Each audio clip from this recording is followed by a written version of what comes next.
Next up on This Week in Law, we've got an amazing show you are not going to want to miss. We have Gigi Sohn from Public Knowledge, Rob Pegoraro, and me. We're going to talk about what's going on in Washington. They're both there. Gigi testified yesterday before the Senate Commerce Committee on wireline issues. We're definitely going to get to that and look at lots of things that are going on at Public Knowledge that help consumers using the internet. We'll look at the internet filtering going on in the UK, lots of things related to Hollywood and disruptive technologies there. Much more on This Week in Law. Netcasts you love. From people you trust. This is Twit. Bandwidth for This Week in Law is provided by CashFly at CACHEFLY.com.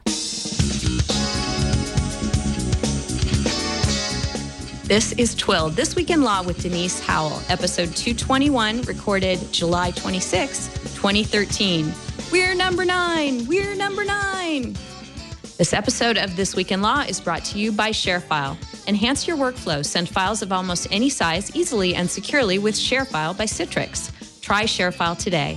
For a 30-day free trial, go to sharefile.com, click the radio microphone, and enter TWIL. And by ProXPN. ProXPN is a virtual private network that allows you to use the internet the way it should be, anonymous and unfiltered. For 20% off your new account, go to proxpn.com/twit and use the code TWIL. Hi, folks. I'm Denise Howell, and you're joining us for This Week in Law. I cannot tell you how excited I am for this episode. We've got two amazing guests. I know I'm going to learn a ton. I hope you guys are too. We're going to have some fun too. Joining us fresh off of testifying yesterday for the Senate Commerce Committee, the president and co-founder of Public Knowledge, Gigi Sohn. Hello, Gigi. It's great to be here, Denise. It's so good to see you. I'm so thrilled that you could make the time. We've had lots of your colleagues from Public Knowledge join us on the show before, and they're always so excellent. So we're glad to have you, the head of the ship there, with us here today. Well, they love doing the show, and I've always kind of wondered why you never asked me. So I'm glad to be here. It certainly was no slight against you. I know you are a busy woman, and all of us who do and listen to and watch the show are thrilled that you're out doing everything that you do. So I almost feel guilty taking you away from your other duties. But stop. And Rob Pegoraro, a great writer on all things technology, a great baker of pies and grower of things in his garden, friend of the show for a long time. Hello, Rob. Hello again. Good to see you again. How's everything in your world? Good. I'm ready. I'm not ready for this week to be over since I have one more story. But after that, I'll be ready for the week to be over. Can you tell us what your one more story is? I've been trying out the Nokia 1020. It really is more of a phone that takes a camera that makes phone calls than a phone that takes pictures. 41 megapixel lens, and it does some really nice work. A camera that makes phone calls. Interesting market niche there. Well, we'll look forward to your article about it. I don't know what exact angle they're using in their marketing. Yes. Well, it's great to have you back again. Evan is out today, our regular co-host here on This Week in Law. We miss him, but we are going to soldier on, and we're going to start with some stories about the world of entertainment.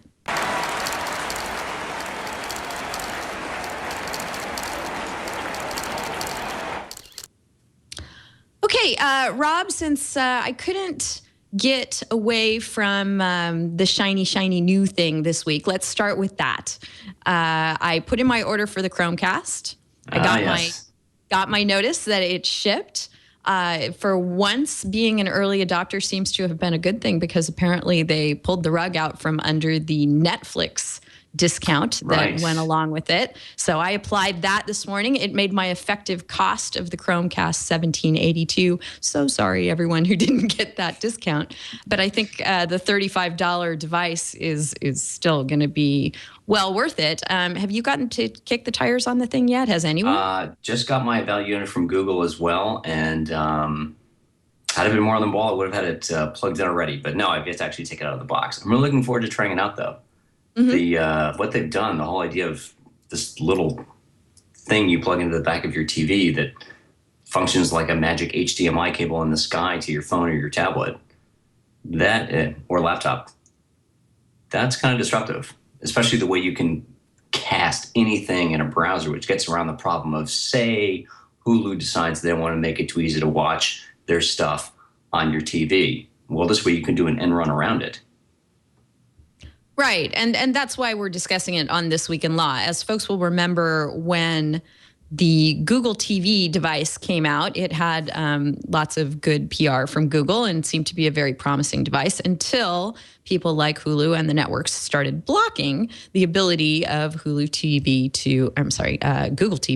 to carry, I guess carry is not quite the right word, but take their material that was being put out via IP and put it on your television in your living room.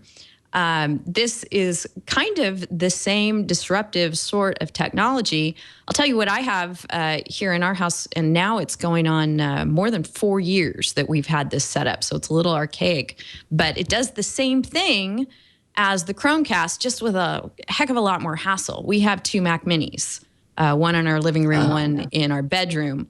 And we use those for Netflix and Amazon and any web streaming we want to do. But you've got to use a wireless keyboard and a mouse, and it's just kind of a headache and a hassle. So I think probably AirPlay works better than that. We're not using that here at home. But this thing that you could move around to any TV and sort of accomplish the Mac Mini without all, the separate box and the keyboard and the mouse, seems like a good solution. Do you think, Rob, that I saw you and Danny Sullivan had a little exchange on Twitter about Hulu and its ability to block?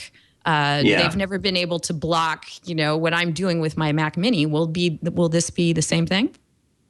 Yeah, what Danny and I were able to figure out, and he talked to Google about this separately, and I asked as well. And because this is built into the Chrome browser, Hulu could block Google TV, not just by looking at the user agent of the browser in Google TV, but even the Flash plugin there.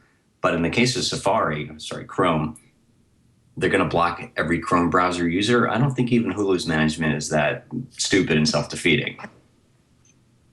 Yeah, let's hope not. I mean, but I wonder when the lawsuit's going to come, right? I mean, it's a new disruptive technology, but there's another point that's sort of attached to this, and it's also attached to a lot of news about Google wanting to start its own sort of online over-the-top cable service. Intel wants to do the same. Yep. Is that you got to go through the cartel to build a device that would not only stream the internet but also provide you cable channels. I think Google would like to do that. I think that's what Google TV was supposed to be about. And Google Fiber, they do have a TV service attached. Right, but it's their TV service. Okay, Right, I understand. But if you wanted to build a device that you could pick up at Best Buy or wherever, that would not only stream the internet through your TV but also provide your cable channels, you can't do that without the say-so of the cable industry. And it's funny, you get to see a cable box that will let you switch from, say, HBO to Amazon or Netflix. Somehow that feature never makes it on, even the most advanced DVR. Yep. I mean, it's it's something we've been pushing for. Unfortunately, it's a policy choice.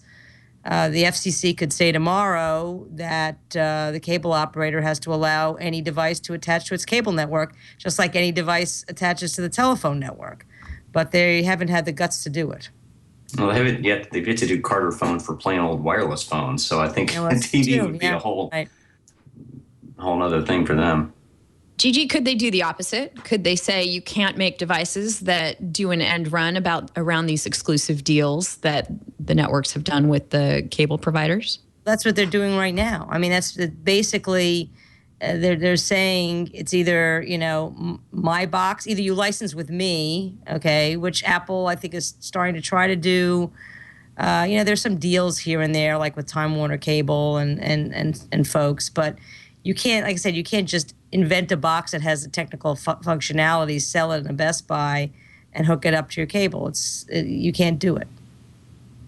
So let's talk about my Mac Mini or the new Chromecast or other devices that just let you put web programming on your television easily. Do you think legally those can be blocked? No, I mean legally, no. I don't think they can legally be blocked. And technologically, perhaps they can be blocked if, like I said, if Hulu wants to take its time and figure out a way to piss off millions of Chrome users, it could be technologically blocked. But no, legal. That's not the problem. That's not what I'm talking about.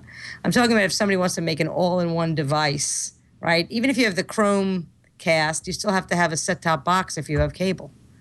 What if there was just one device that did everything? That would certainly be nice. What if you could buy it in Best Buy for $59.99? You can't. Instead, if you have cable, you're stuck with these ridiculous old Motorola and Cisco boxes, which have looked the same for 25 years. Satellite is in the same boat.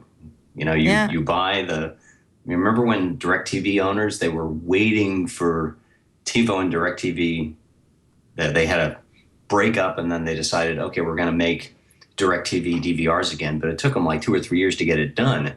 And all the while, they had no other option. You can't get DirecTV without a DirecTV box.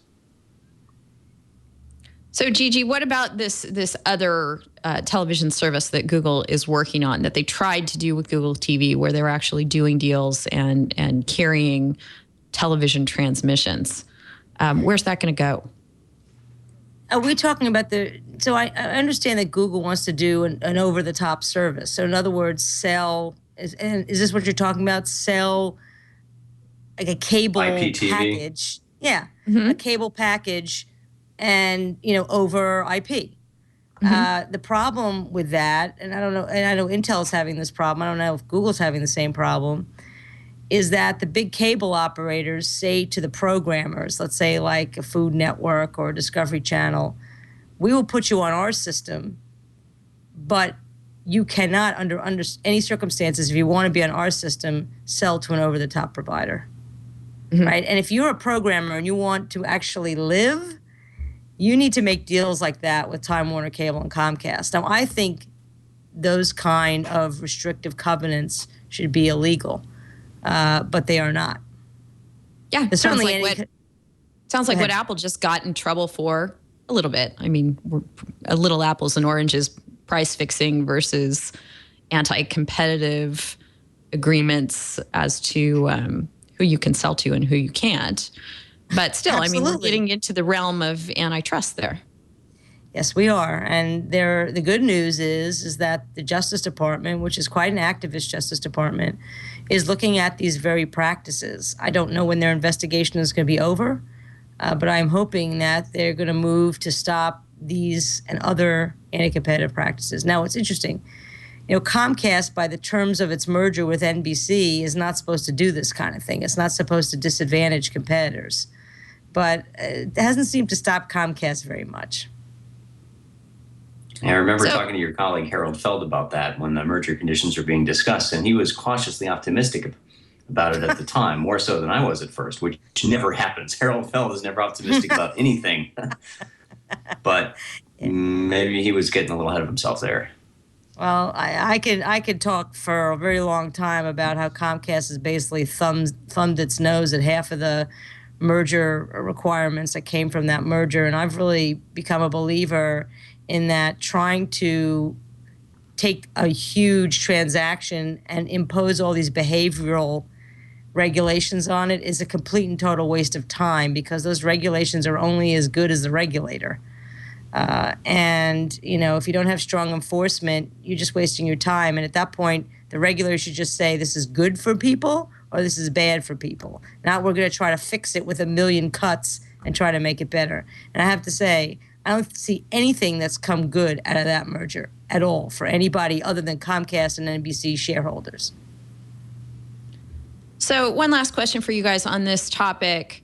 Netflix is making its own great programming with House of Cards and other things. We make our own programming. Lots of people make their own programming that doesn't touch the traditional television distribution system at all. My 9-year-old the other day was asking me, Mom, you do your show on the internet. Don't you want it to be on TV? And I said, well, it is on TV. For anyone who wants to watch it on their TV, they can.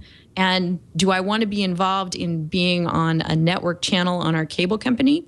No, not really. Can't see any benefit to that. Do we really care? Can we let the traditional television infrastructure sort of fall on its own sword if it's not going to be competitive enough to let people get their entertainment where they want it, the way they want it? What do you think, Gigi? Well, I mean, one day maybe it'll fall on its sword, and we could talk for a really long time about all the dysfunction that's going on in the video market. And my colleague John Bergmeyer speaks very eloquently about this. But for the near term, at least the next decade, many people still want their Mad Men, and they want their they want their Discovery and their History Channel, and so those are still very, very important means of distributing programming. So I don't think we can forget about them. Maybe we'll one day have a situation where, shows like yours and independently produced shows over the internet wear away at the market share. It's already starting to wear away, but, not as significantly. I just think that people should have the ability to watch those shows, the way they want to watch them on the devices they want to watch them. I don't think we should give up on those main distribution channels just because Netflix has had a couple of hits with its own programming. Yep, good point. What do you think, Rob? There is kind of an unhealthy, not kind of a completely unhealthy economic dynamic where the cost of cable keeps going up. And the cable companies, they're not entirely happy about it either.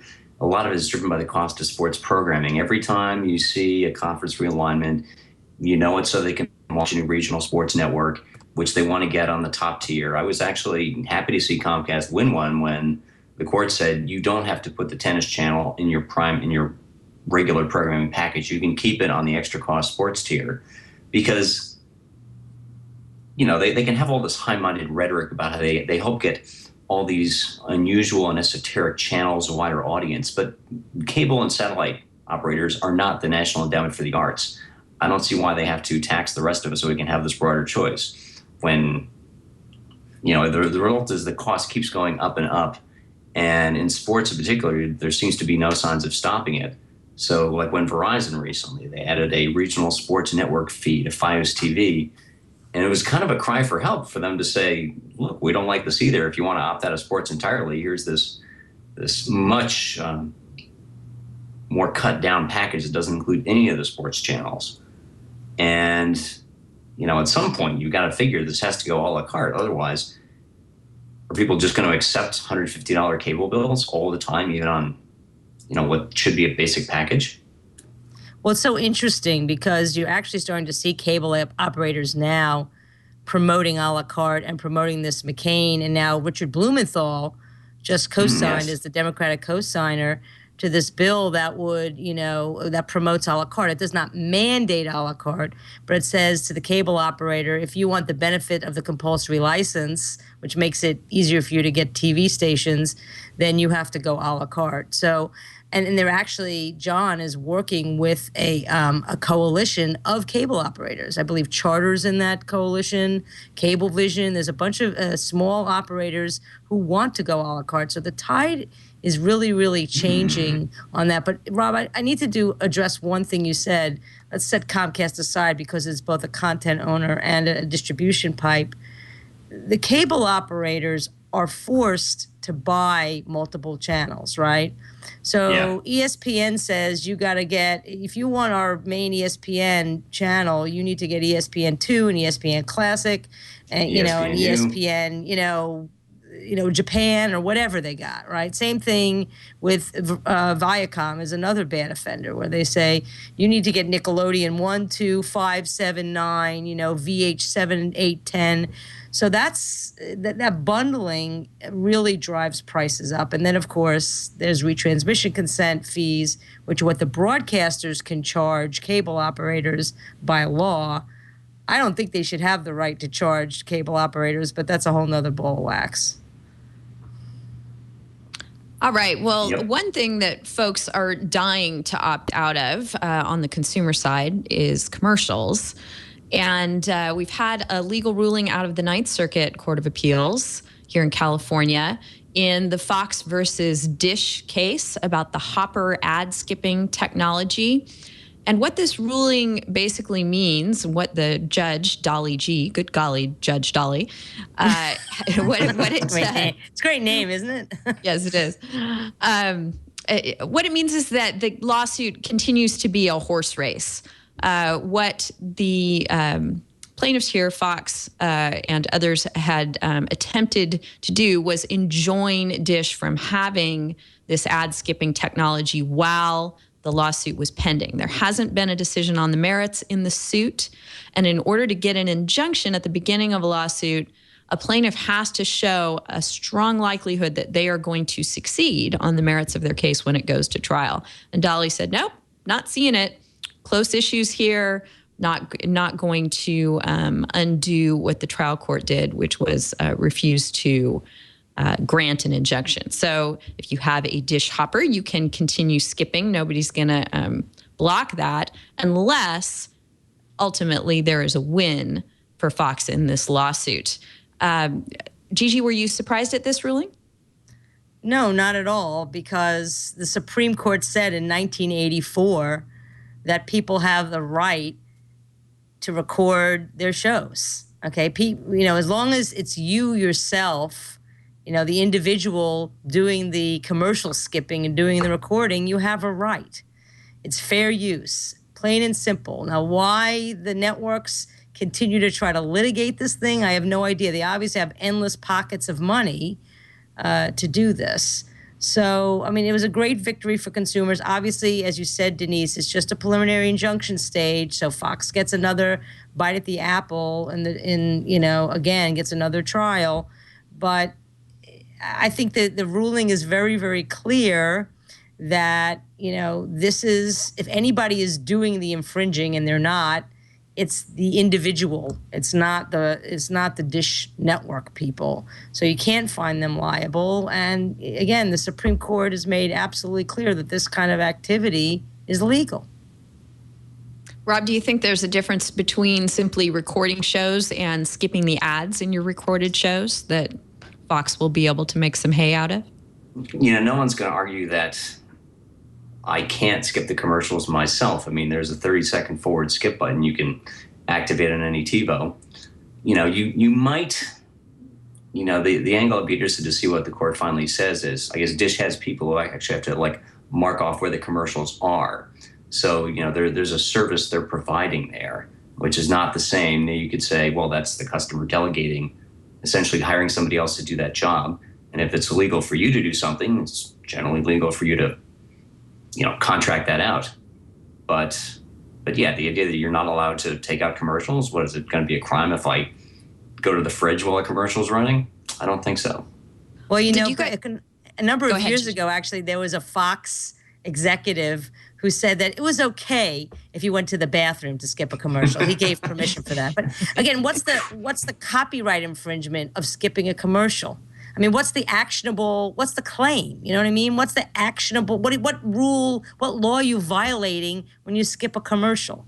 Who said that there is a God-given right? Who said there's a law that says you must watch commercials? It's absurd. Actually, there's a lot of people in the media, Hollywood, that seem to think they do have a God-given right to make money from now until the end of time. Right. But it ain't in copyright law, I'll tell you that much. Right.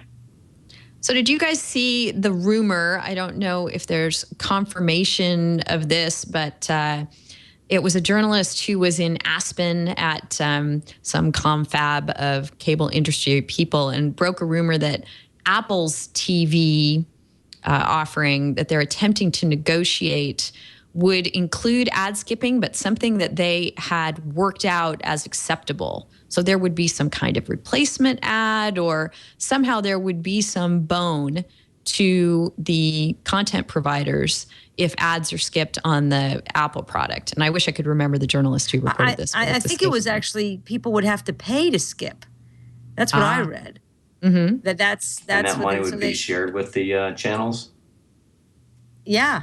And basically, I hate that idea because, people should be able to determine whether they want to skip commercials. And there's no law that prohibits that. So why do we want, I think that's nice of Apple to extend the olive branch, But if Apple wants to pay for me skipping a commercial, God bless. They have a lot of money. But I'm not really interested in creating any precedent that says that individual viewers need to somehow pay for the right to skip a commercial. I think that's crazy.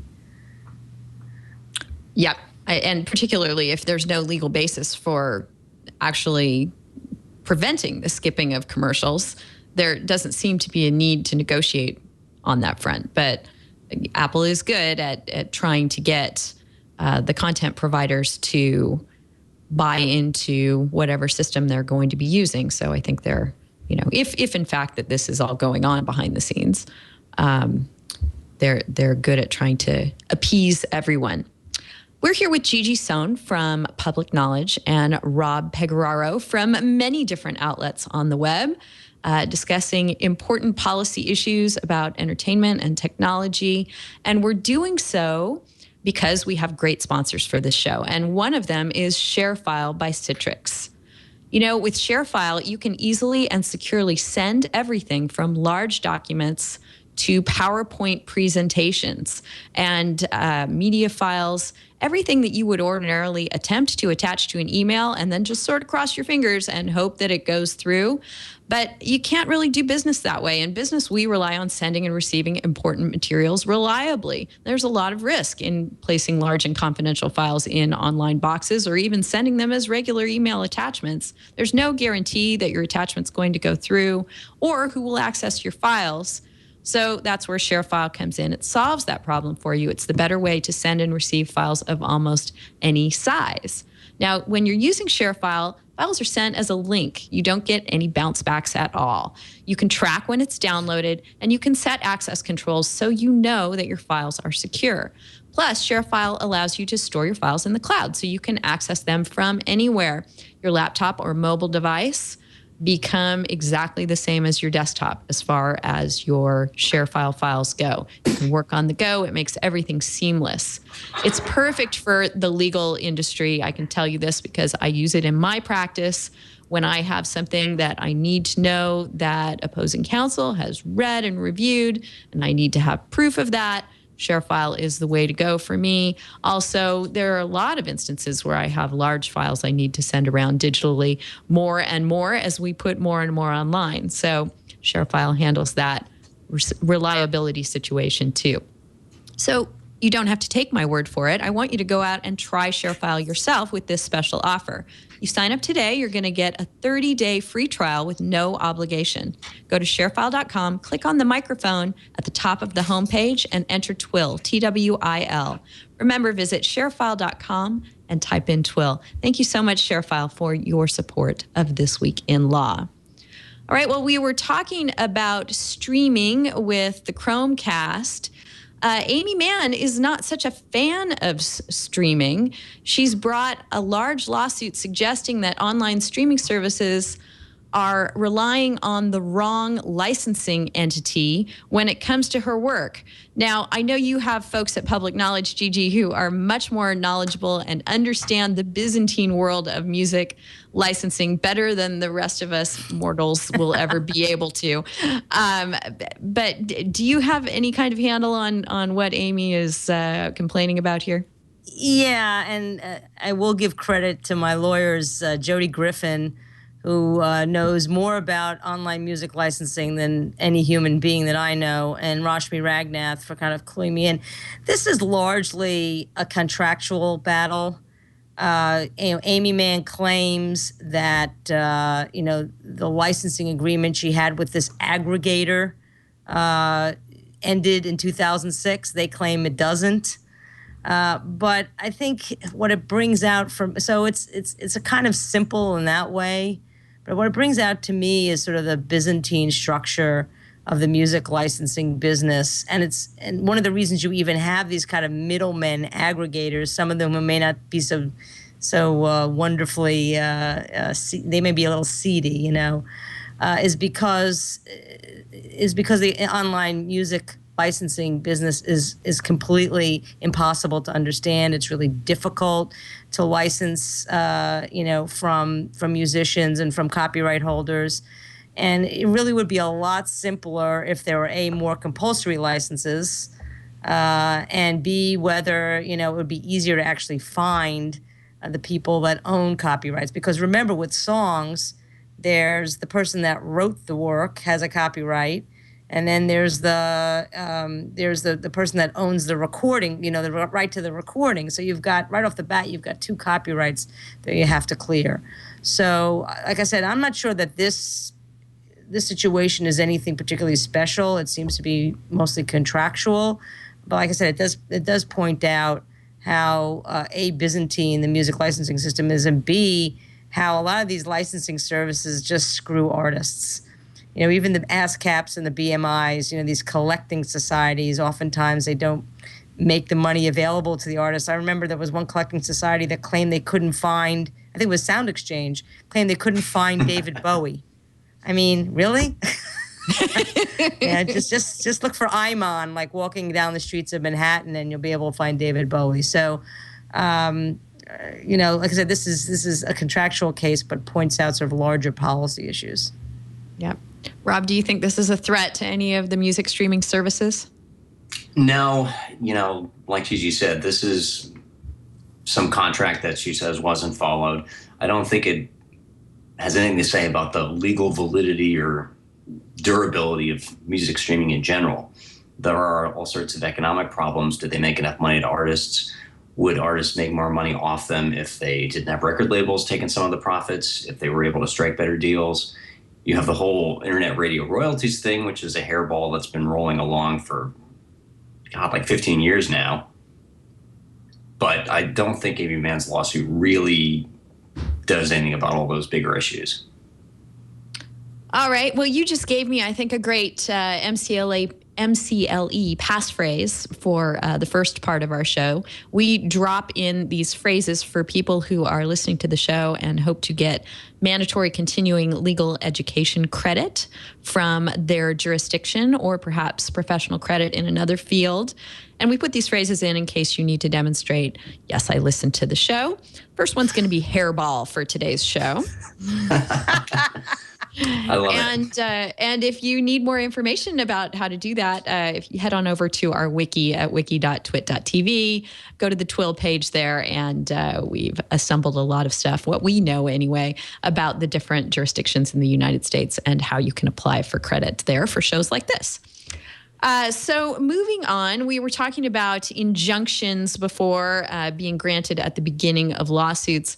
Aereo won a similar kind of victory in its New York case to the one that Dish just got here in the Ninth Circuit, where they were not enjoined at the beginning of their lawsuit. They can continue operating until the court gets to the merits of the case. Worth noting that Aereo has been sued again, and I'm not sure if probably injunction will be an issue again early on in the case. But there is a media company, the Hearst Stations, which owns the ABC affiliate in Boston. Oh, yeah, they did file for an injunction in addition to merely suing over Aereo's activities in Boston, where it launched in May of this year.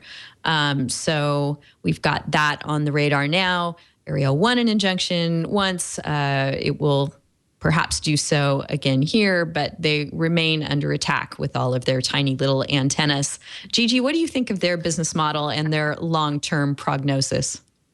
So I think their business model is fantastic, because this is free over-the-air television, and if people, are willing to pay a little bit of money to have an antenna in a warehouse in Long Island City or, somewhere else, so they can stream their TV over the internet, I think it's fantastic. This is everything public knowledge is fighting for. We're fighting for people to be able to watch television where and when they want to watch it. Now, they won in the Second Circuit, and there's a particular reason for that. There's a case called the Cablevision case that came out a couple years ago. And when I say the Second Circuit, I'm talking about New York. That was talking about Cablevision's remote DVR service. So this is like TiVo, except the copies of the shows are on Cablevision servers. And what they said was the remote DVR service was not a quote-unquote public performance that is liable under copyright law. And Aereo made the case that this is just like remote DVR, right? The antennas sit in our warehouse, but the viewer is the one who's, acting to get the service. So therefore, we're not liable under copyright law. This is not a public performance. And the Second Circuit agreed. Now, Boston is the First Circuit, and they don't have any similar precedent. So, while we're going to participate, and I'm hoping and praying, it's not going to be as clear cut as it was in the First Circuit. And in fact, there's a case in the Ninth Circuit in California against a sort of a copycat company called Aereo Killer. It was originally called Barry Driller. Because as I'm sure people know, Barry Diller has a large ownership interest in Aereo. Well, Aereo Killer has lost its case, its preliminary injunction in the Ninth Circuit, again, because they don't have this Cablevision precedent. So I think what's going on here is the broadcasters are trying to create a conflict in the circuits to hopefully eventually go to the Supreme Court. But, it's, when I die and come back, I want to be an entertainment industry lawyer because they obviously are constantly suing everybody and making tons of money. I don't really understand why. Well, I do understand why they're not happy that they're giving people the opportunity to watch their shows more. They're not happy because they don't get these retransmission consent fees that I talked about earlier.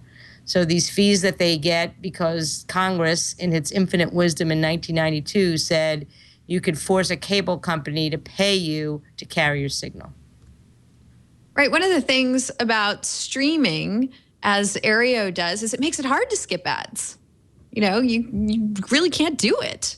So here they are, attempting to squelch ad skipping with one hand and then attempting to squelch companies that require viewers to watch ads through the way that they operate on the other, which, I don't know, doesn't make a whole lot of sense to me. What do you think, Rob? Well, there's also the fact it was only, 2 years ago, there was that huge retransmission fight with Cablevision that took a lot of local stations off the air. You would think the local broadcasters might like some competition so they are not stuck with the same gatekeepers they get into fights with every other year. But I guess not. They'd rather be handcuffed to the same people they seem to hate half the time. It's strange. Yeah.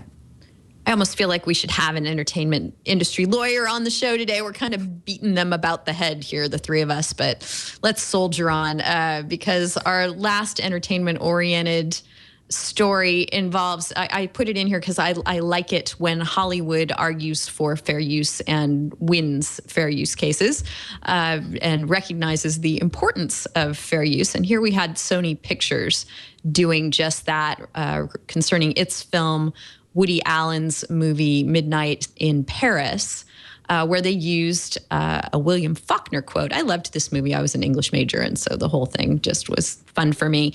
And of course, the Faulkner quote was an important part of the film, but not a very large part of the film, and a good example of fair use.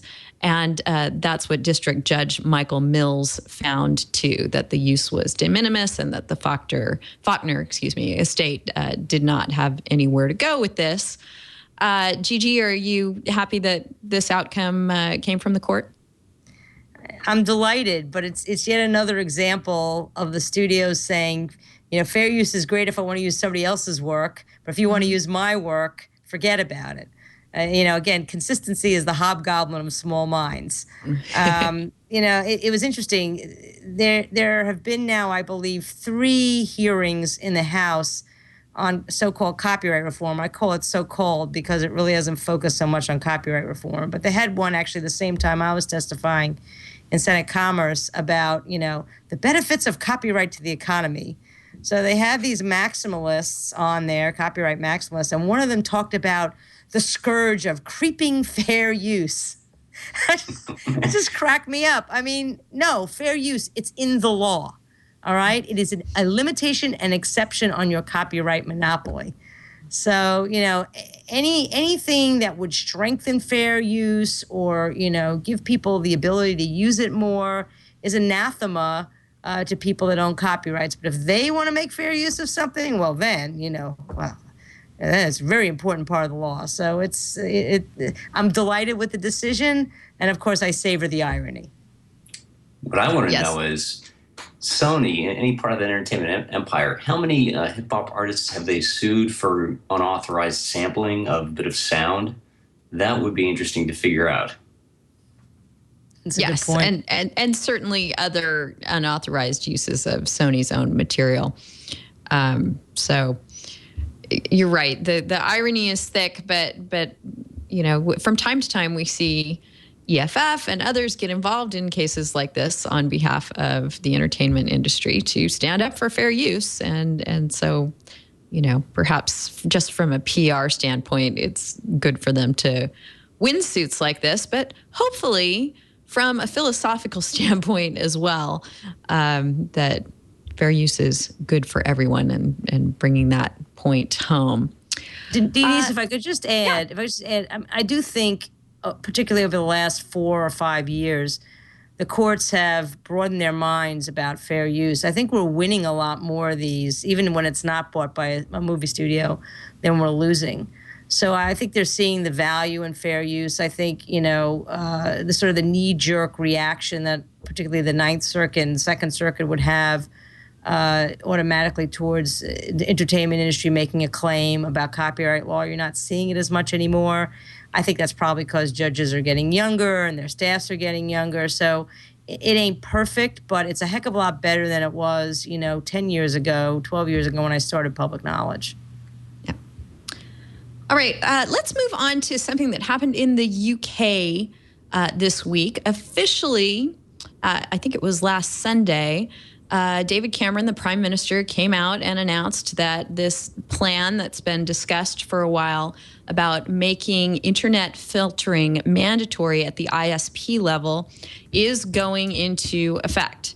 And, you know, there's no stopping it, and seems very determined that consumers are not savvy enough to do filtering on their own, and that the kind of material that can reach kids and adults is harmful enough that we need to really take the reins of this on the government level and make sure that filtering's on by default. And if you want it turned off, well, just let your ISP know.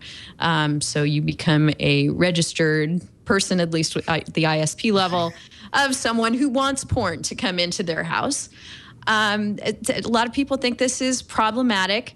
I think personally it's probably a step too far from government, although goodness knows, and people who've listened to this show know that I have strong feelings about this too, because I have a kid and we had an incident. We almost named one of the recent shows here The Search for Squirt, because at my son's elementary school, which was using unfiltered internet, some kids were doing some research about companies and wanted to find out about Squirt Cola, and got, you know, terrible 10 plus I always thought that was an awful name for a drink anyways. Yeah, exactly. It really is.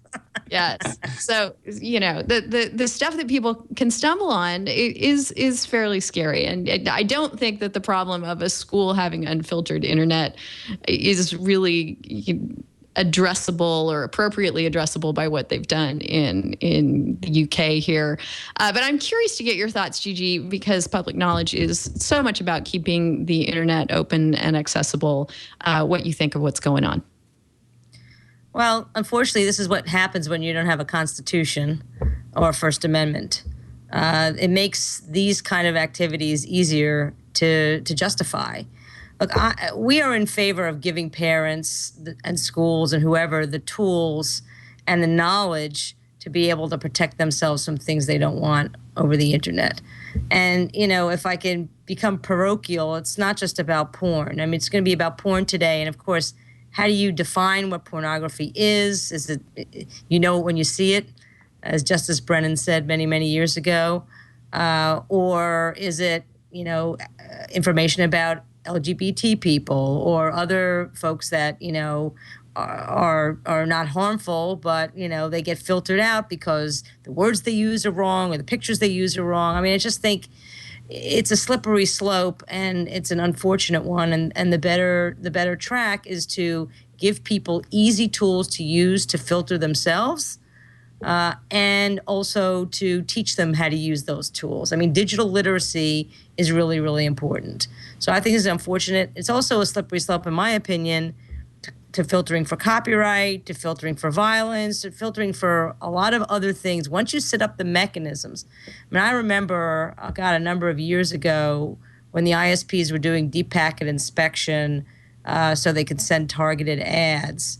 And everybody just went crazy because once you build in the infrastructure to do that kind of thing and you say it's okay to turn it on, or you have to tell people you want pornography to turn it off, essentially, for all intents and purposes, then it gets used for a lot of other things that impinge on important, legitimate speech. And the other thing that concerns me about the UK's approach here is that it will lead to a degree of complacency, I think, on parents' parts. Oh, the government has taken care of us. We need not worry further. We need not even know that perhaps even when an internet filter is on by default, we still need to perhaps tick a box on Google or Yahoo or Bing search to make sure that Safe Search is on. We still need to make sure that other measures aren't being undertaken to end run the filtering. So, I think that putting the burden on parents to decide what is appropriate for their household is probably a good thing. Maybe if government's going to get involved in that, it should be at the educational level as opposed to the regulatory level. What do you think, Rob? Yeah, I was going to joke. It's a good thing the Brits decided not to block Wikipedia, so they still have the chance to read up on the history of the Communications Decency Act in the United States. There's this assumption that, somebody's made a list and it's infallible and you can always make these clear-cut decisions, and no, you can't. And there are lots of good tools out there. You can use a program on your computer. You can set a filter on your router. You can use OpenDNS, which has that option in one of their premium packages. So it's not like there's not a lot of options out there already. Yeah, we use OpenDNS, the completely free version, on our home internet, and that works great. I almost have to double check and make sure it's on because it's so non-intrusive. It never ever has blocked anything that I was looking for, that might get into the areas Gigi was mentioning a moment ago, where it's questionable. I think the filters have gotten better than the days when libraries were concerned that people were not going to be able to adequately do research and things because, we have a couple of things turned on. And again, I've just never come up against, I can't get at that because it's blocked. So I think the tools that are out there have improved, which is a good thing. Gigi, any final thoughts? Well, I thought one of the pieces you gave was very, very thoughtful about this because it's not just about the filtering. It's just about the education about the subject matter and why, very violent pornography and disrespect of women is bad. I mean, so it's not only providing the tools and the education on the technology. I mean, we talk about OpenDNS and, it's easy. Rob says, it's easy. But let's face it, guys, we're the technology elite. And as you saw, I had to have my assistant set up this microphone for me. So I don't even know if I count myself as the elite. But the average person doesn't know what OpenDNS is, doesn't know what the filters are. And so I agree with you, Denise, 100%. Government's role is much better, really giving simple education, maybe even, and making the tools available in the easiest way possible. But also the underlying problem that they're trying to filter out. There's a role for government as well to use its bully pulpit, to talk about why some of the worst of this stuff, because not all pornography is harmful. Not that I would know, but not all pornography is harmful. But some of it is really awful, and the government needs to educate about that as well. All right. Well, we're going to take our second break here to thank our second sponsor of the show. And I have an assignment for the IRC and maybe a longer-term assignment for our friend of the show, Deep Geek, who looks into technical issues for us from time to time. Because our second sponsor is ProXPN. It's a virtual private network. And one thing I want to know is if you are using ProXPN, in somewhere like the UK, where filtering is on by default, will it actually end run that filtering for you? Because I think that might be one of the things that it does. It's a virtual private network that works with almost any internet connection. It creates a secure encrypted tunnel through which all of your online data passes back and forth. Any online application can work with ProXPN, including your web browser, email, file sharing, and instant messaging programs. It keeps everything you do online hidden from prying eyes, disguising your physical location and giving you unfettered access to any website or online service, no matter where you live or travel to. So if you are in the UK, you want to perhaps access more adult-natured materials. You do not want to have to register with your ISP. Having ProXPN might be a good way to go. I'm not sure exactly how, the government's rollout with the ISPs is going to work there and what sort of things it's going to let through or not, but it's something to look into. Same thing if you're concerned about the CCI, and I want to ask you about this in a bit. Gigi, I know you're on their advisory board. If you're concerned about graduated response in the United States and getting a false positive there because you have a whole lot of activity, perfectly legitimate legal activity going on your online connection, you don't want to get flagged by your network, you might consider using ProXPN. Because then you're just not going to hit their radar. They're not going to be able to determine the content of what you're doing on your connection. That's because there's complete online privacy through a 512-bit encryption tunnel. It works via OpenVPN or PPTP. You get to choose. You can protect yourself against that graduated response system, keep your personal internet usage private at work, bypass internet filtering and blocked websites, so question mark on the UK system that's coming into play, bypass geographical restrictions for internet content and online video with worldwide servers in the US, UK, Asia, and more. It makes your internet connection region-free. It has software for both Windows and Mac and offers advanced controls, allowing you to select the programs and ports you want to anonymously route through ProXPN's servers. It also works with your iOS or Android device, so you can use your data plan or public or corporate Wi-Fi with complete and total privacy when you're on the go. There's no app required for that. It has world-class customer support. Steve Gibson loves it on our other network show here, Security Now. So go check it out, proxpn.com/twit for more information and to sign up. The premium accounts are usually $9.95 a month or $74.95 for the whole year, but we've got a special offer for you. If you use the code TWIL, T-W-I-L, you'll get 20% off the lifetime of your account. That's less than $5 a month for the yearly plan. If you're not satisfied, you can cancel within 7 days for a full refund. So go to proxpn.com/twit, sign up with the code TWIL. And thank you so much, ProXPN, for your support of This Week in Law.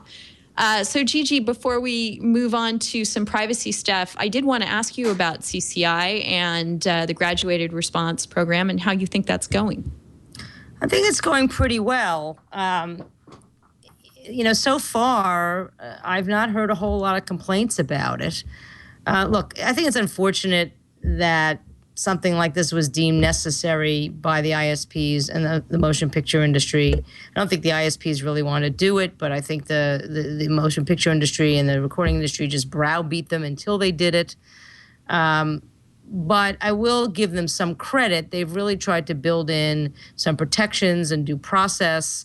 The biggest sort of protection being that the methodology by which they determine who is an infringer only looks at an entire work. So you can't have, the YouTube video of the kid running around to "Let's Go Crazy" by Prince, which of course was a real life situation. Something like that is not going to get caught in the. It's not a filter, so I don't want to say that it's not going to get caught by this, by this tracker. So I think they've built that in. They've built in an appeals process. I am hopefully going to soon see the data about how many people have gotten to step one. It's 6 steps. And contrary to what some people are saying, you cannot get thrown off your ISP. I'm soon going to get data about, who's going to level 5 and 6, who's appealing, are they winning the appeals? But so far, I'm not hearing a lot of complaints. I would have thought somebody would have really tested it by now to see how far they could go and how bad it might be. But I'm not hearing anything. So my hope is that when people get these notices, they say, because it's aimed at the average person. It's not aimed at at the person, who downloads stuff all the time and knows how to work around these things. It's aimed at sort of the average American who, maybe just doesn't think that downloading is such a big deal. That they see these, the first and second notice, they're like, you know what, it's not worth it for me. I'm gonna, go to a legitimate site. That's the way it should work. And in fact, the ISPs were doing something like this for a number of years before this big hubbub and creation of the CCI. It's just that the content industries wanted to make a big fuss about it and make it more, they wanted to make it more normalized. So far, so good, but we'll see. And, my reason for being on the advisory board, some have questioned, why somebody, takes the positions you take on this advisory board. I do think it's important to have somebody like me make sure that, it sticks with the good due process and the good methodology, and it doesn't start to get into something like deep packet inspection. And so I'm trying to keep it on the rails, and I've been a real pain in the butt, to be honest with you. Well, amen to that. We're so glad you're there. They're mostly listening to me, so it's good. That is good. Do you know from, without revealing anything that you're not supposed to reveal, we've seen reporting that VPNs do completely shield people's traffic from the program. Is there any plan that you know of to plug that hole? No. And again, I think you couldn't. I mean, we couldn't. And of course, this gets back to the porn thing, right? If you really wanted the porn and you don't want to call up your ISP, just use a VPN. I do think the purpose, or at least the purported purpose, is to go after the person who's not going to use a VPN. Right? Mm-hmm. They know there's just a certain class of people that this is just not going to work with them, and they really sort of want to get at the sort of the more average person who thinks really nothing of downloading music and not paying for it. So I think they'd be foolish. I will say that one of the people that testified at that hearing on copyright the other day was talking about applying the CCI and its methodology to web content. And I think it's the most insane thing, and it will get agreement from nobody other than the content industry. So let's let this thing work and see how it works. But let's not talk about expanding it, 6-7 months into the program. I'll tell you, if that happens, I'm hitting the road. Rob, do you think it's kind of sad that the program is going after the average consumer, the kind of person that you write for, instead of the really hardcore infringer who knows to take more sophisticated steps? Well, the really industrial scale piracy that goes on, a lot of it, you ever notice that unreleased movies somehow show up on the internet? So that's a case where, the people at fault must be working for the movie studio at some point. And for that matter, there's a whole, it's been a few years, but I don't recall seeing too much trouble finding bootleg copies of new DVD releases outside of every subway station in Beijing.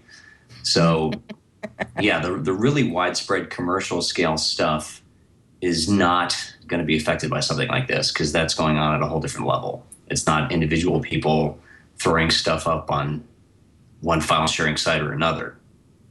Right. All you need is one leak, as we've seen not just on the entertainment front, but also on the privacy front. Let's talk about some privacy things.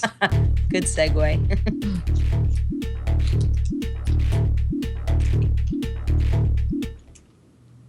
All right. So this week, lots going on in Congress, in addition to Gigi's testimony there, which we're going to get to in a bit. Tell us about the Amash Amendment, Gigi. Okay, so this is Justin Amash, who is a Republican member of the House, and he had an amendment that would have changed the law to prohibit the government from surveilling on anybody unless they were under criminal investigation. And it only lost by 12 votes, which is really remarkable I think we've seen an incredible sea change in the way the American public is thinking about privacy versus surveillance. I think when the Snowden leak first came out, more people were willing to trade their privacy in exchange for being surveilled. I think that's starting to flip a bit. So it's a very simple amendment to amend Section 215 of the FISA Act, and unfortunately, it failed by 12 votes. But I think its proponents, public knowledge included, didn't even think it would get that far. Yeah, that is heartening. Rob, were you paying attention to this? Yeah, it was interesting to see the final breakdown of votes because the amendment failed. More Republicans voted for it more Democrats voted for it than against it. On the GOP side, it was reversed. And then you have the people who voted against the Patriot Act, but then voted against the Amash Amendment. I think those people need to really get their stories straight. Because if the Patriot Act was bad back then right. How is correcting what the guy who helped write the Patriot Act, Sensenbrenner, said was not what he intended? How is correcting that not something you'd want to do consistent with your earlier vote against the entire Patriot Act? There's no logic to that whatsoever. Right. So it must be just kind of crazy in Washington right now, where both of you are, as the congressmen and senators attempt to address the massive concern over surveillance and privacy, and yet are stuck with an act that, so far has not been declared unconstitutional. They're threatening to pull it out from under the NSA if it continues using it as it is. Gigi, taking the long view, what do you think is going to happen here? Well, it's really hard to say because the president has really stood firm in favor of what the United States is doing, and that's going to hamstring a lot of Democrats.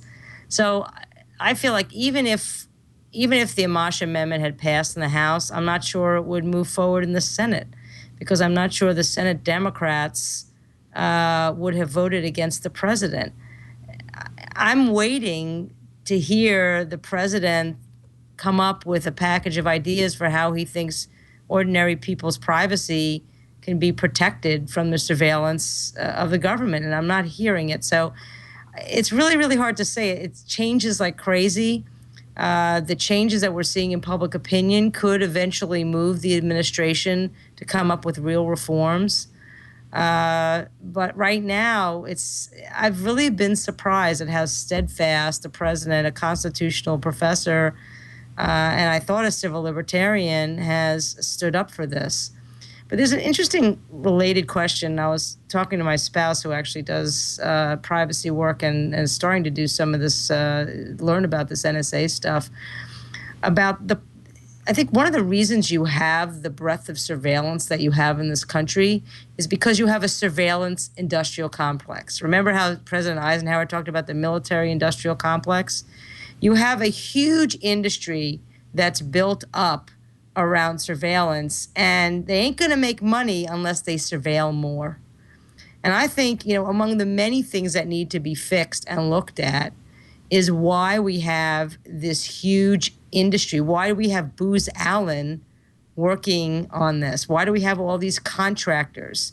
The bigger the surveillance industrial complex becomes, the more surveillance is going to be, because the less surveillance there is, there's less money and less jobs. That isn't being talked about all that much, and that might be something. I think Congress has to tackle a lot of things, including transparency of the FISA court, including limiting the amount of surveillance, including the PRISM program. But I think they also need to tackle how did we get here in the first place? Why do we have this huge industry that's built up around surveillance? Yeah, that's a really good point and an angle I had not thought of before. Rob, anything else about the NSA before we move back to the UK for a final privacy story? Yeah, in retrospect, one of the things that annoys me the most as this goes on is the fundamental arrogance where they thought this was never going to leak, even as you have armies of contractors working on all these different surveillance programs. And then this whole trust us attitude. The NSA does not get to say trust us. And some people in Congress are really fed up about it. I saw Senator Ron Wyden, Democrat of Oregon, speak at the Center for American Progress Tuesday morning, and he was, he's not a guy who gets visibly angry, but he said, we do not have secret laws governing, not really governing in the sense of limiting, barely governing a secret surveillance program that we don't get to know the rulings about. That's not how we do it in America. And it's not every day you see a senior senator, a senior and respected member of Congress basically call out the operation of an entire agency as fundamentally un-American, the way he pretty much did. And also, while heavily suggesting or alluding or saying, this could allow them to run a nationwide database of cell phone locations. It was very weird how often he kept mentioning that possibility. Mm-hmm. Something to think about. Yeah, he knows things he can't discuss. Exactly. All right. Well, one less thing that will be known in Royston in the UK is the identity of people's license plates on their cars being gathered by surveillance cameras and being matched up with license plate recognition technology to be able to match up the owner with the vehicle. So although someone in IRC was joking, you might have to fill out UK form 1213/B to register yourself with your ISP as someone who wants material of a more adult or explicit nature to come into your home. Your license plates won't be matched up with your car, apparently. This has been determined to be a step too far in infringing on people's privacy with the use of the surveillance cameras in the town of Royston. And I have to thank Jared Reimer for posting this on our Facebook page. Jared is really good about feeding us stories, and I want to encourage anyone else who wants to share information with us that we might discuss on the show to go to our Facebook page, our Google Plus page, hit me up on Twitter. I can't read everything. You guys can read lots more than Evan and I can. So we love it when you feed us things like from across the pond that we might not have otherwise seen. Gigi, this is a small but interesting story, yes? Yeah, I think it's a demonstration that people are starting to push back against the surveillance state. And, now particularly that the NSA spying thing, which doesn't just affect us, right? It affects everybody. I mean, Europe is really pissed at us. Brazil's pissed at us. Australia's pissed at us. They're all angry, really, really angry. Now, granted, a lot of these countries do the same thing themselves, but, everybody definitely is the Brits, definitely the French. Yeah, definitely French. Highly aware, of the violations of privacy that are going on, and perhaps this is just a pushback. This is a bridge too far for people. So, I mean, I think it's very good news that people actually got up in arms, because that's the thing. When the Snowden leak first came out, I said to myself, are people so like freaked out over the next terrorist attack that they just won't say anything? And that's clearly not the case. I mean, I analogize this in some ways to almost kind of like SOPA and PIPA, where at the beginning, when it was like just groups like ours, the Center for Democracy and Technology and EFF saying stuff, people were listening, but they didn't really get all upset. But then it kind of built and it built and it built and it built and it became an outrage. And I think, people are outraged, but it's not going away. It's getting worse. I mean, it's getting better from my perspective, but I'm just talking about, the outrage is continuing to build and continuing to build. And I'm hoping that will eventually lead to policy change. It may take a little bit longer than we would like. But I think it's also going to lead to people starting to notice, why are you surveilling why are you matching my car with my life? Why? How does that help anything? Why are there, cameras all over the city? We've just learned to accept it. And the other thing is the cure really, is it really preventing anything? The president insists that, the program that we have now has stopped, many terrorist attacks. Well, I'd like to hear about them. That's part of the transparency problem, right? So I think this is just evidence of a pushback, and I'm hoping that we'll see more. Yep. Rob, what do you think about surveillance cameras, license plates, and license plate recognition technology? Yeah, widely in use in the U.S. And the funny thing is, I mean, that's something where your license plate is public. Anyone can see it. You know, my wife has a habit of taking pictures of funny vanity plates she sees. The last one she saw was outside a Nationals game. No NLDH, which we both like a lot. I appreciate that message in particular. But no, what I was going to add to Gigi's remarks, it's very interesting to me how some of the people most annoyed about the NSA's snooping operations are giant technology companies who, on one level, I guess they're afraid of never being able to sell any service to anyone in another country ever again. They think their names are getting dragged in the mud, so they're suing the government saying, you have to give us the right to share the arguments we made and wound up losing in the FISA court. You know, you have to let us show how many, not just between 0 and 1,000, but more specific numbers about how many NSL requests we got, national security letters, how many FISA court requests for information we got. And it's somewhat disturbing as well that in some cases, these companies have been doing a better job of advocating, you know, for civil liberties online than the senators I thought we hired to do the job. That's not how it's supposed to work. I don't remember reading about that in any of my poli-sci courses in college. That's for sure. Well, but let's get real. The companies are covering their behinds. I mean, they are really freaked out about it. I love having them on letters that we sign about transparency and accountability, but they're not good at doing it for the good of the nation. They're doing it for the good of their bottom line. And you know what? Where those things merge with our desire for greater civil liberties, God bless them. If only the telecom companies, the wireless carriers, the cable operators, they would join in that shared outrage, whether it's self-serving or not. Yep, agreed. All right, well, I can't believe we've had Gigi on the show and been chatting so long, and we haven't specifically gotten to our legislation, regulation, and policy segment of the show. Let's do that now.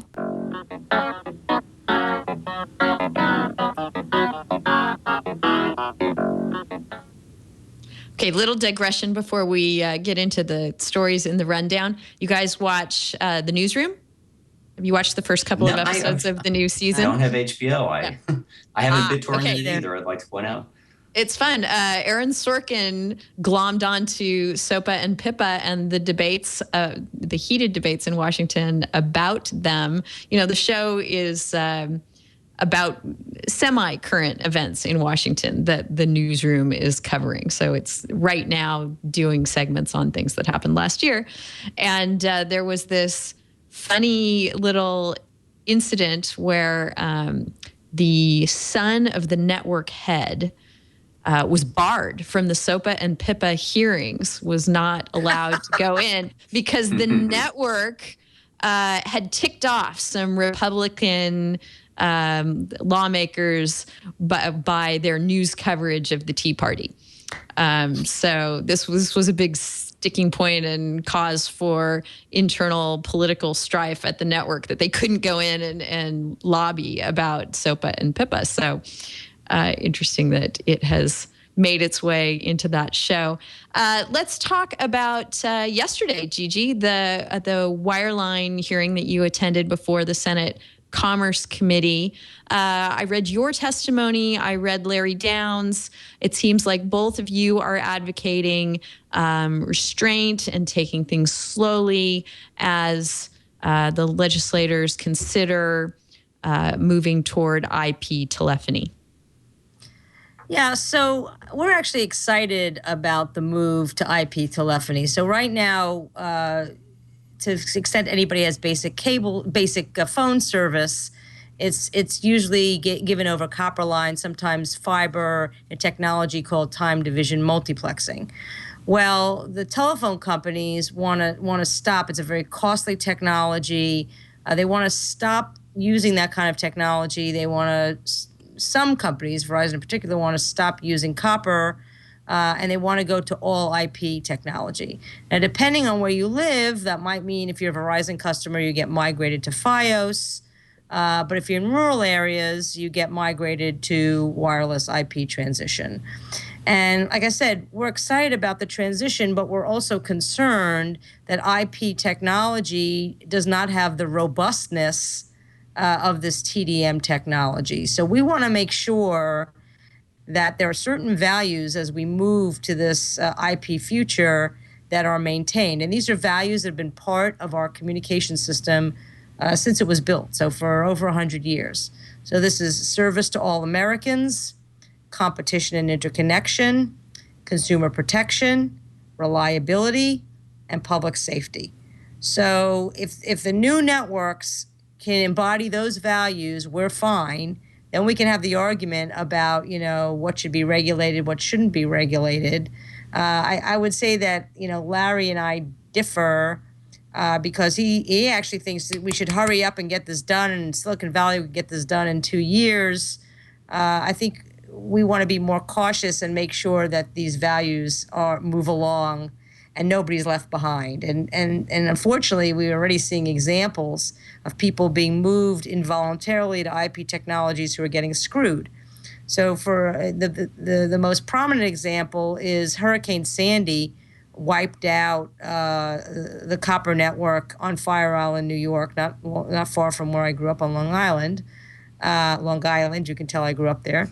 And they replaced it with a technology called VoiceLink, which basically it's a fixed wireless service that turns your house into a cell phone. Well, you can't process credit cards. You can't get internet access because it wiped out the copper, so it wiped out the DSL. Life Alert doesn't work.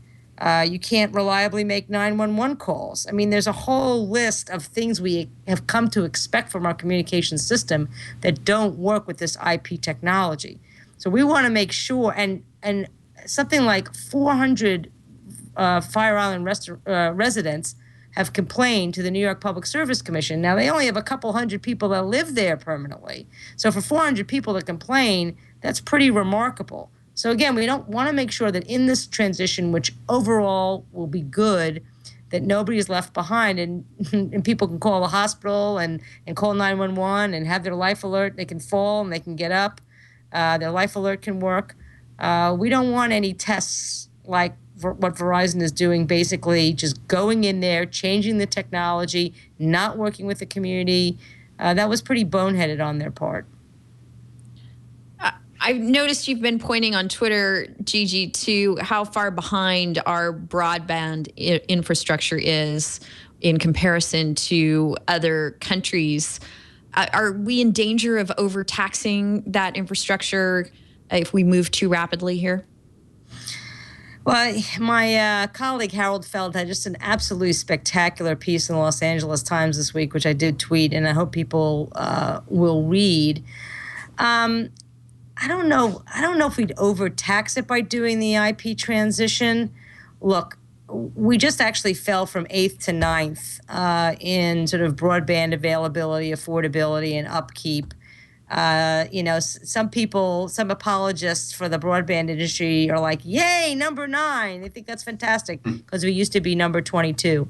But it's still really incredibly poor, and there's still large swaths of the country, almost a full third of the country can't get broadband. I think that's a national shame.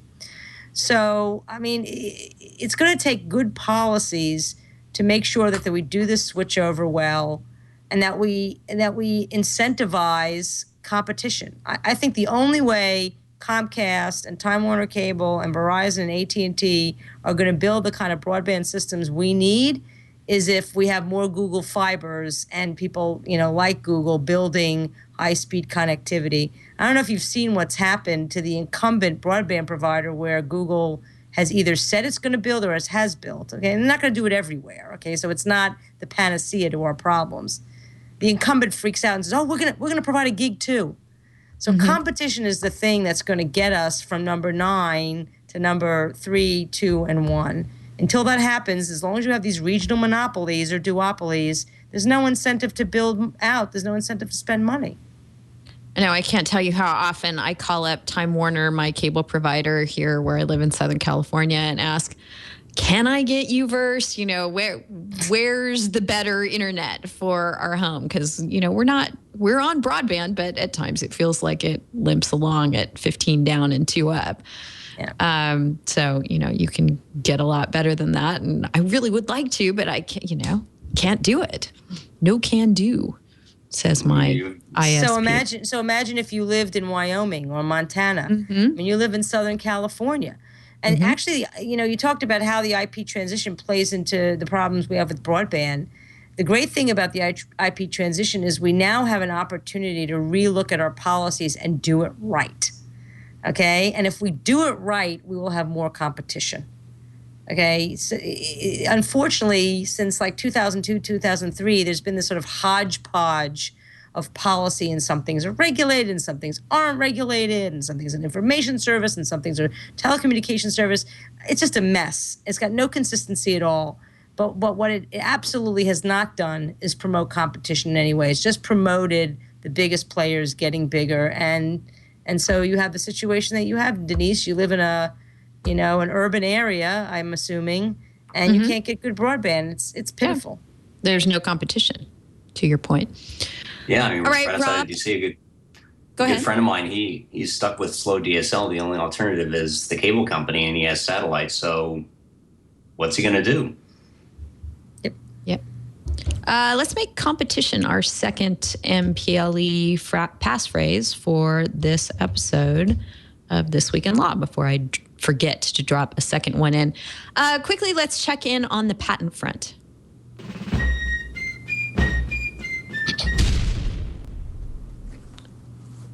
Wanted to do this to plug a couple of things. First is Ask Patents, which I know we've featured on the show before. It's a system for identifying prior art related to patent applications, pending patent applications. There's a great article that Joel Spolsky published this week about Ask Patents and the successes they're having there. So if you are someone who knows a good deal about technologies, if you're an engineer who might be able to identify prior art, you definitely should be participating in this. As Joel says, go to Ask Patents and see if one of their RFPAs covers a topic that you know something about. You can post any examples you can find of prior art, and they're actually having success in patents being denied, relying on information that has come through Ask Patents. So something to keep an eye on and make use of there. And also over at Public Knowledge, you guys have a new patent reform project actually getting to the legal side of things, correct, Gigi? That's right. We've brought on a terrific director of our patent reform project. His name is Charles Dwan. He prosecuted patents for 5 years, and now he's going to be the public interest voice in Washington for patent reform. And it's very interesting because there's an awful lot going on Capitol Hill, focused mostly on trying to limit patent trolls, or as they're called nicely, non-practicing entities. So basically, folks that buy up patents for the sole purpose of suing other people for using those patents. There's probably about 6 or 7 different bills floating around that would, shift fees and litigation, or you have some discovery reform, or have an extra layer of review for business method patents. I mean, it's all very, very good.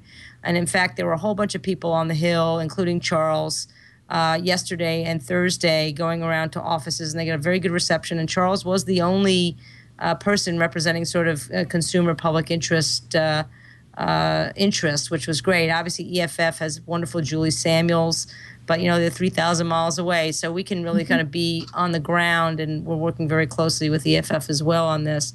But in addition to helping the folks that really want to limit the patent troll problem, Charles is going to be focusing on figuring out how do we improve the patents in the first place, right?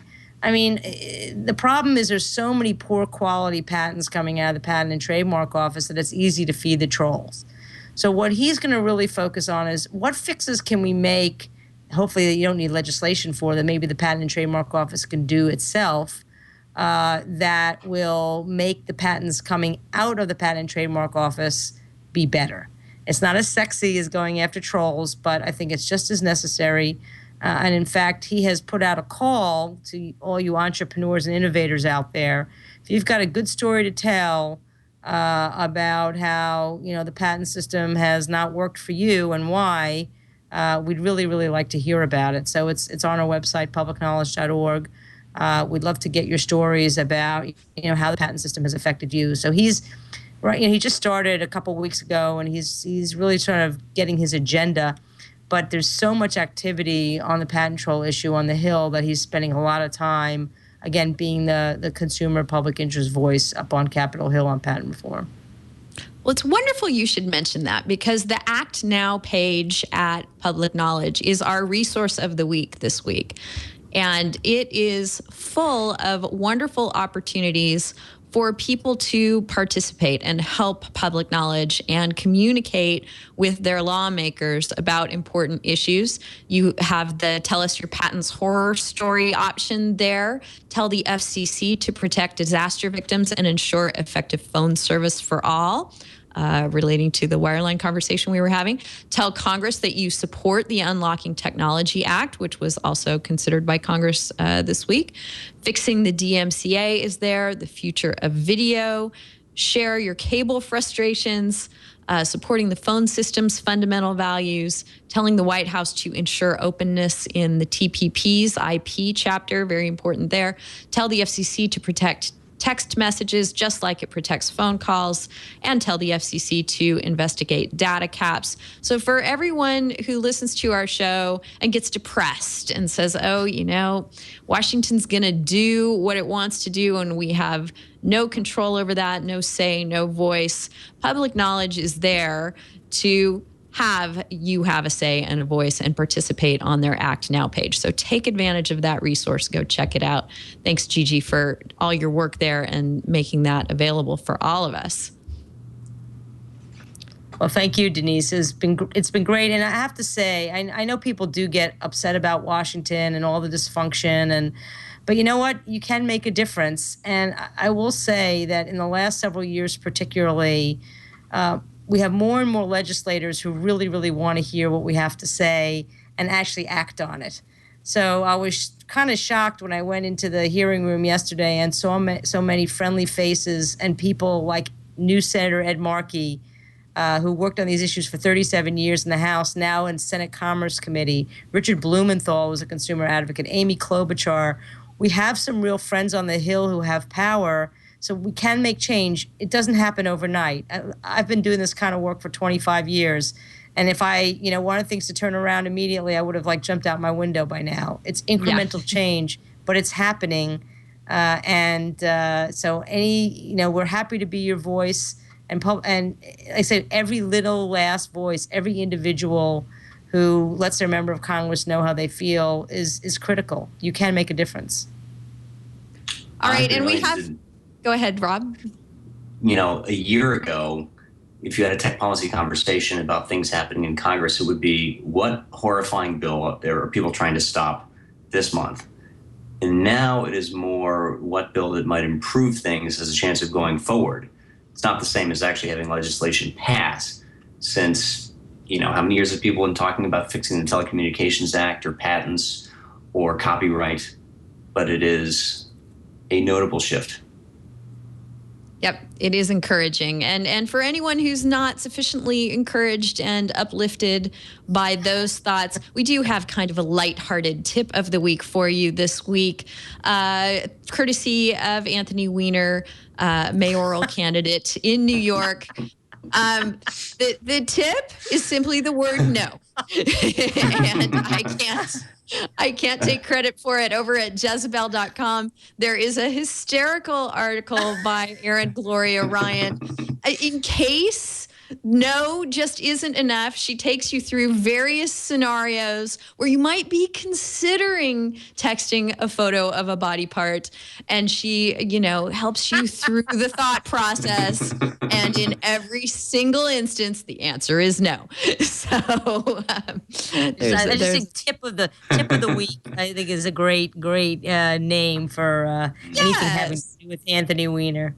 Exactly. I hadn't even thought of the punny ramifications of all this. Also, I don't know if anyone caught Conan O'Brien. I forget if it was last night or the night before I record them, so I don't necessarily watch them when they air. But he had a hysterical little video segment on the Junk Squad, modeled after the Geek Squad, that's specifically aimed at lawmakers in Washington who maybe are a little bit uncomfortable with technology and need to safely and discreetly transmit pictures of their junk wherever, whenever.